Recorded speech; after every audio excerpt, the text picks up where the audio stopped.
Las opiniones vertidas en el siguiente programa son responsabilidad exclusivamente de los conductores e invitados y no representan, necesariamente, la opinión de quienes forman parte de TV UGED. Sin embargo, han sido incluidos en la programación como fomento a la libertad de expresión.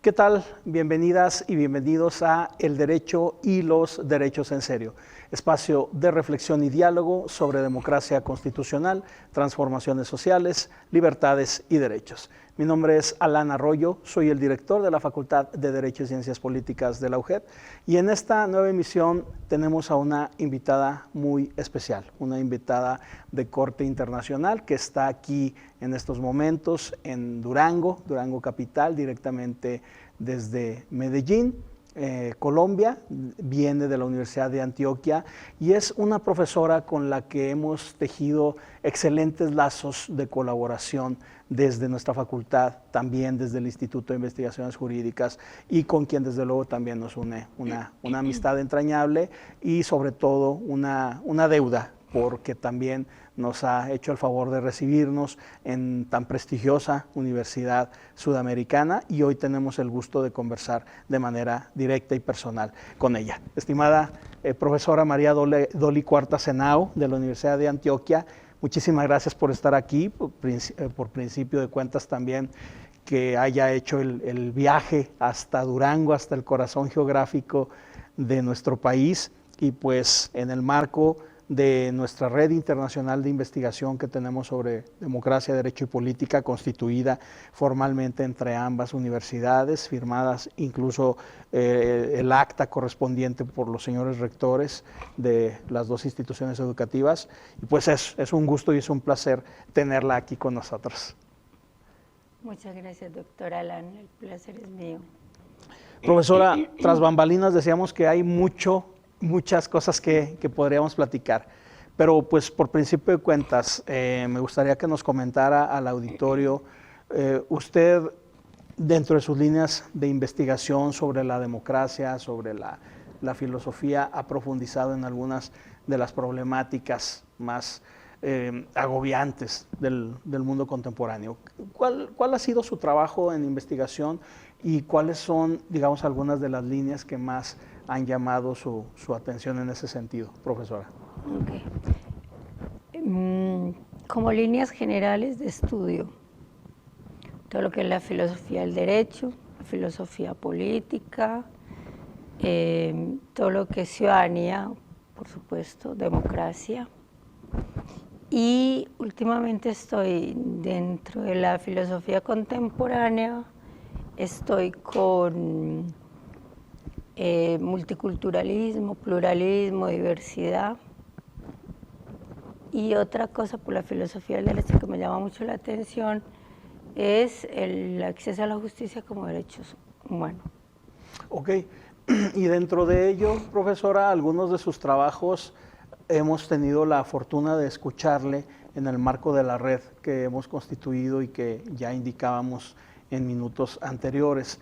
Incluso en buena medida por ahí surgió también todo este cúmulo de colaboraciones que ya se remonta a varios años, incluso antes de la pandemia, si usted lo recuerda, que incluso hicimos un libro en conjunto donde ambos, junto con el profesor Alejandro Vázquez Melero, fungimos como coordinadores sobre miradas, retos en torno a la pandemia, y lo escribimos justamente en tiempo de la pandemia, hace ya más de 5 años. ¿Cómo han impactado pues algunas de estas líneas que usted nos comenta en los trabajos de la red, que hemos tenido oportunidad de tenerla en distintos foros, y que mes a mes, dicho sea de paso, pues celebramos por lo menos un evento, una jornada virtual en una serie que le hemos denominado Diálogos Internacionales sobre Justicia y Democracia? ¿Cuáles son, pues, dentro de estas líneas, la manera en que ha incidido en los trabajos de nuestra red, profesora? Han sido varias. Recuerde que los compañeros de la red son diversos, o sea, hay de filosofía, de derecho, hay pues no solo abogados, filósofos, sino también politólogos. Como el caso de un par de ellos.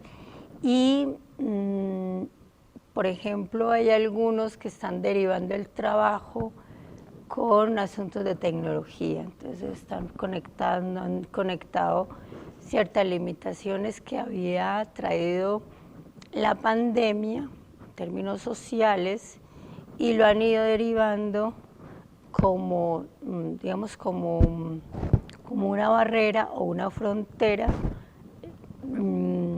casi obstáculo para acceder ahora con toda la evolución que ha tenido la IA. Entonces ahí hay unos trabajos, digamos, como derivados de ello. En el caso, por ejemplo, mío y en el caso de otro compañero que es politólogo, que también es Alejandro. Claro. Nos interesa en ese momento el asunto de la desigualdad, el asunto de la pobreza y bueno, el asunto de la distribución también ha sido un tema que está ahí muy como en el pendiente de nosotros dos, como en el marco de la pandemia, perdón, de la red, sí. ¿Cierto? Como derivación, como traer hasta ahora esa discusión. Y bueno, ahí ya por la parte de los abogados, que son un poco más formales, está con el asunto pues obviamente normativo, pero algunos se han ido por todas las redes sociales, continúan como por ese impacto y esa limitación, y otros por el área administrativa. Entonces están como por esos lados, estamos como trabajando. Y esto es también parte de la riqueza de la red, ¿verdad? La variedad, lo variopinto de los enfoques disciplinares. Y quisiera que nos comentara un poco, porque antes de trabajar en esta red internacional, pues ustedes desde años también han trabajado en un semillero de estudios críticos sobre democracia. La Universidad de Antioquia, la Facultad de Derecho y Ciencias Políticas, tiene diversos semilleros y usted coordina uno de ellos, ¿verdad? ¿Cuál ha sido la labor de este semillero y cómo ha impactado en su quehacer, profesora? Sí, primero, el semillero se fundó en el 2010. Okay. Lleva bastante tiempo, pues ya tenemos profesionales que son los que están en la red. Este semillero se conformó en ese momento con estudiantes, pero fueron ellos los que, digamos, ya estaban agrupados y necesitaban quien los coordinara, básicamente, así fue.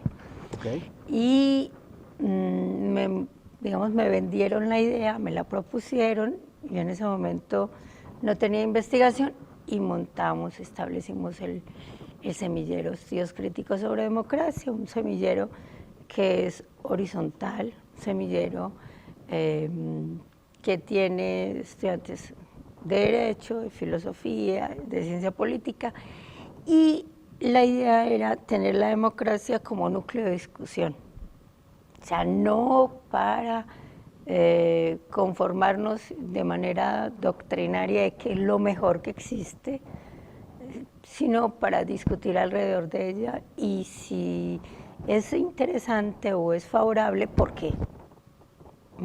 Entonces, los chicos tienen unos formatos, porque primero empezamos en el año con 2 meses de estudio, funcionamos solo como un grupo de estudio y nos planteamos qué vamos a hacer en términos de escritura.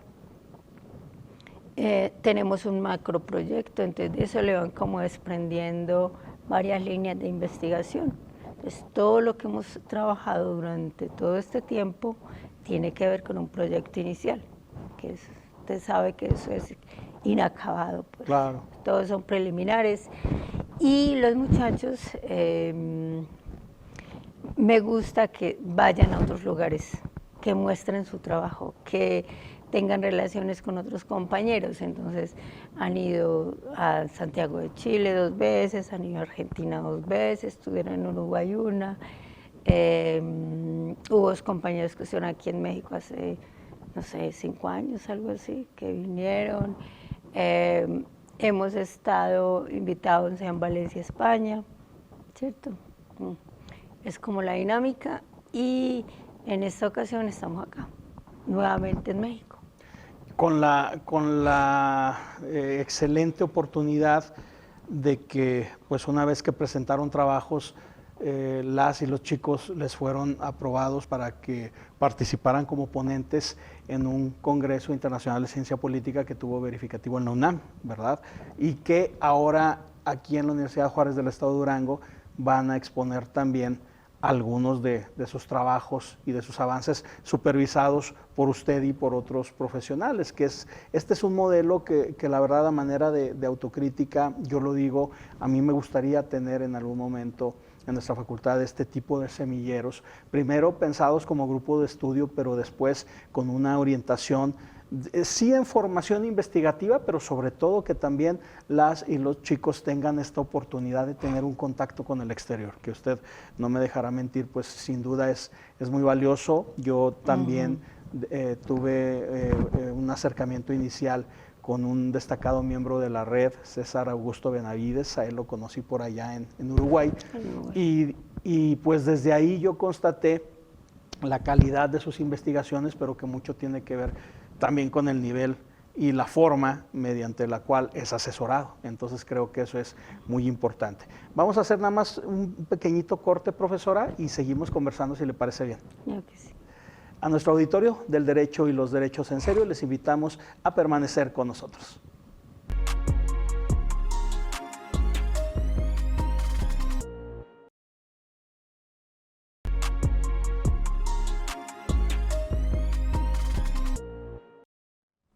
Gracias por permanecer en El Derecho y los Derechos en Serio. Estamos conversando con la profesora María Doli Cuartas Henao, quien nos visita desde la Universidad de Antioquia, en Medellín, Colombia, y con quien hemos tejido excelentes lazos de colaboración desde hace varios años, específicamente en una red internacional de investigación sobre democracia, derecho y política que tenemos y que desde luego es coordinada incluso por ambos, por ella, por el lado colombiano y por un servidor por el lado mexicano. Profesora, dentro de los trabajos de la red hemos tenido múltiples foros donde al igual que en el semillero uno de los temas principales ha sido la democracia. Lo mismo hemos hablado de la visión de la democracia de calidad de Morlino, que la definición o la visión de Ferraioli que distingue entre democracia formal y democracia sustancial, en fin, la gramática de la democracia de Bovero, una gran cantidad de visiones teóricas.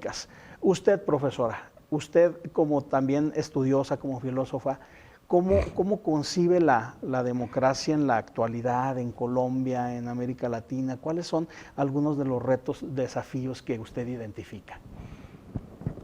Oh, por Dios.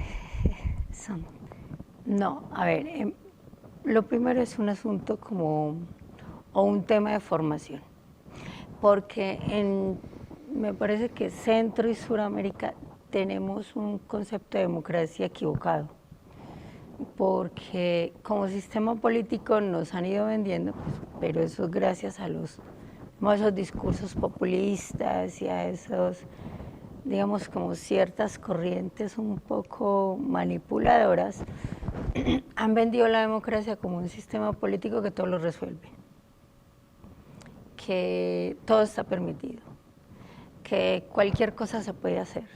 Entonces, primero es un asunto como educacional, sobre el sistema político cuál es.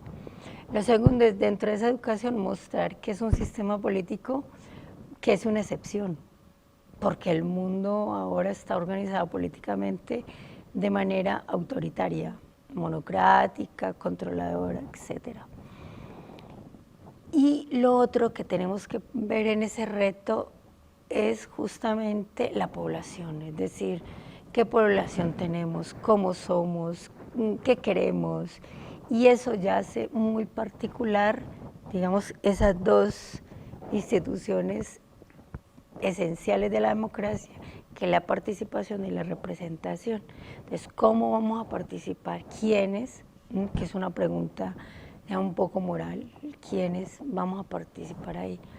El cómo y de qué manera, bajo, digamos, qué procedimientos, que es un asunto político, jurídico, para que nos permita tener unas representaciones nutridas, ¿cierto? Si no es así, y si no tenemos la población, digamos, como concretada en esas dos instituciones, pues el sistema político que permite que nos tratemos con una igualdad de reconocimiento, reconociéndonos distintos, pues no vamos a vislumbrar que tenemos ahora un concepto de democracia distinto. Es decir, si uno se pone a mirar desde el cuarto antes de Cristo hasta el siglo pasado, han sido muchísimos los adjetivos de la democracia, claro. Muchísimos. El problema que yo le veo es que cada adjetivo cercena otra cantidad de grupos humanos y entonces les va restringiendo el acceso libre a sus derechos. Entonces, de una u otra manera, por omisión o puede ser también un asunto premeditado, estamos dando un maltrato, un trato inadecuado a otros grupos y entonces ahí nos está fallando ese sistema democrático. Entonces, lo que se propone ahora, que es en lo que estoy ahora, es no basta con decirnos una etiqueta a la democracia, sino mirar, antes de ponerle la etiqueta, mirar la cantidad de personas que tenemos, esperar, digamos, formas concretas de expresión y eso elevarlo de ese campo social al político y de ahí al jurídico para que nos funcione un sistema político que de verdad sea para todos, porque de lo contrario vamos a tener o una democracia feminista o una democracia sustentable o una democracia digamos solo idealista o sustantiva o una solo procedimental y todas ellas son digamos que no recogen lo que realmente tenemos hoy siglo XXI. Entonces tenemos que ir redefiniendo y repensando esos conceptos que lamentablemente los tenemos desgastados, lo mismo que el pluralismo, diversidad, igualdad, libertad, derechos, los tenemos muy desgastados porque los hemos usado, yo diría que de manera exagerada. Claro. Porque lo mismo que el de soberanía, o sea, le metemos el concepto de soberanía a cuánto tema. Prácticamente todo. Sí, y no es posible. Eso va desgastando y ahora se convierte en una cosa tan común que pierde el sentido. Entonces el asunto, para recuperar un nuevo concepto o para decirnos un nuevo concepto de democracia, tenemos que escucharnos, ¿cierto? Como ciudadanos, como grupos, porque no solo somos individuos, sino también que tenemos contextos, grupos. Y son grupos vitales, porque de ahí depende nuestra identidad. Y no estoy hablando de los grupos tradicionales, indígenas, étnicos, sino también grupos sociales a los cuales pertenecemos, por prácticas, por creencias. O sea, todo eso nos dan unas identidades que necesita que el Estado garantice unos derechos. Entonces, todo eso necesitamos representarlo. Es proponer algo así como una democracia un poco consociativa, pero no únicamente en el campo político, sino también que surja desde lo social, para que podamos caber todos, si no sería imposible. Y en ese sentido, fíjese que ahora que lo menciona, dentro de estos usos, pero sobre todo abusos de la democracia y de cómo contribuimos en buena medida a descontextualizar y a pervertir también buena parte de sus contenidos y de sus alcances sobre todo.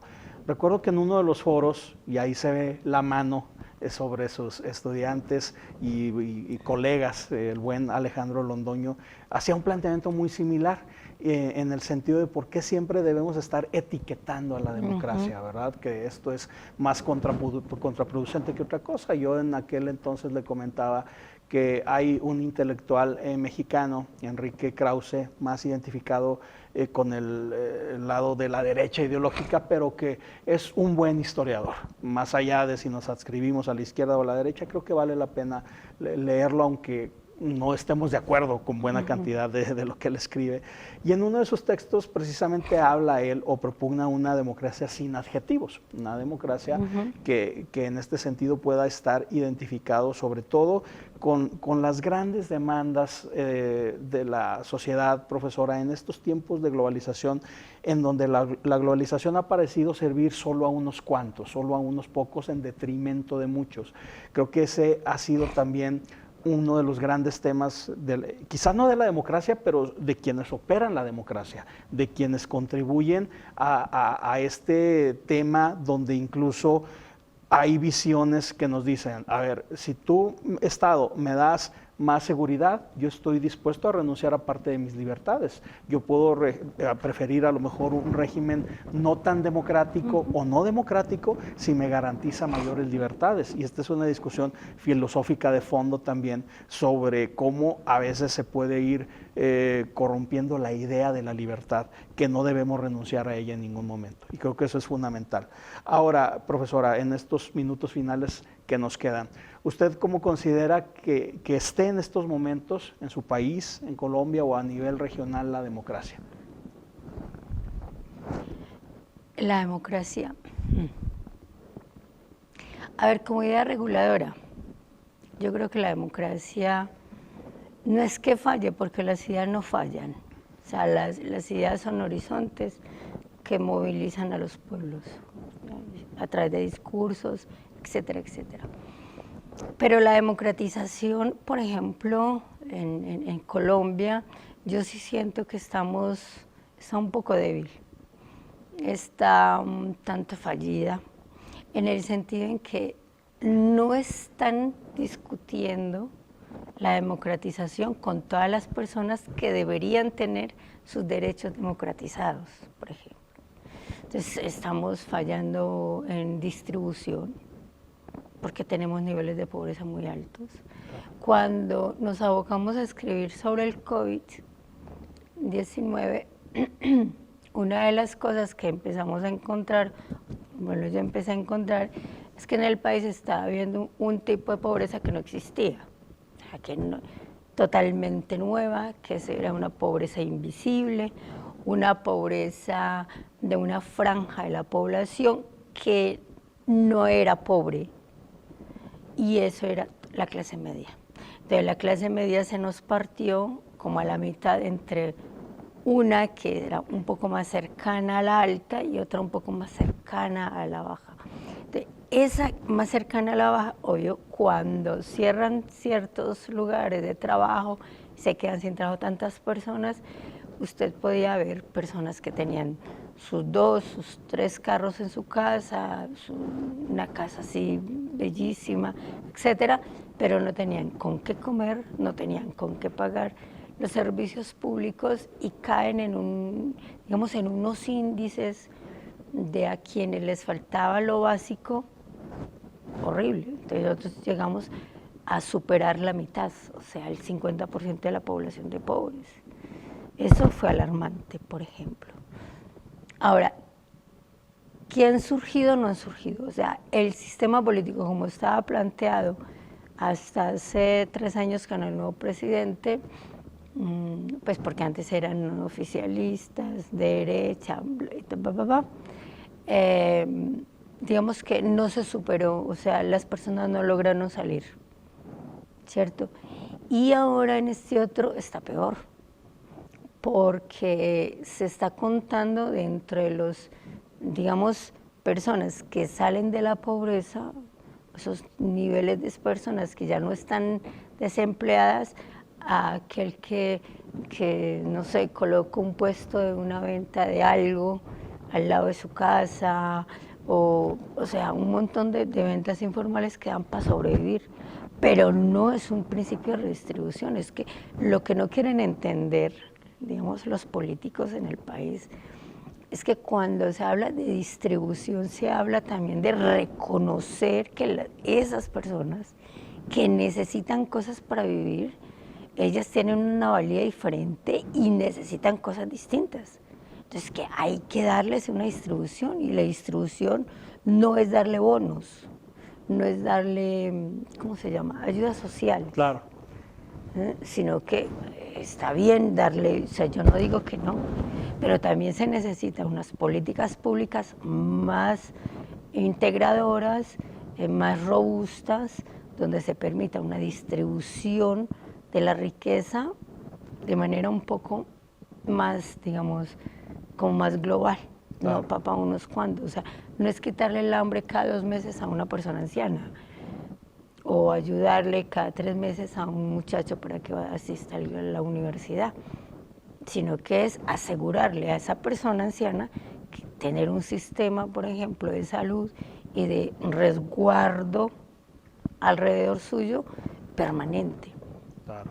Y al estudiante, que es una cosa que a mí me preocupa mucho, porque mis estudiantes son todos todos son del primer semestre, todos de Derecho y Ciencia Política, es asegurarles que luego de su formación van a tener un campo laboral. Y esto en ocasiones es lo que no se presenta y es donde encontramos pues esta ruptura entre los ideales de la democracia y su aplicación práctica, ¿verdad? Pues profesora, ha sido un gusto tenerle, ojalá que en una próxima visita la tengamos de nueva cuenta por aquí. Muchas gracias. A nuestro auditorio del Derecho y los Derechos en Serio, como siempre, les agradecemos el favor de su atención y les invitamos a estar con nosotros en una próxima emisión.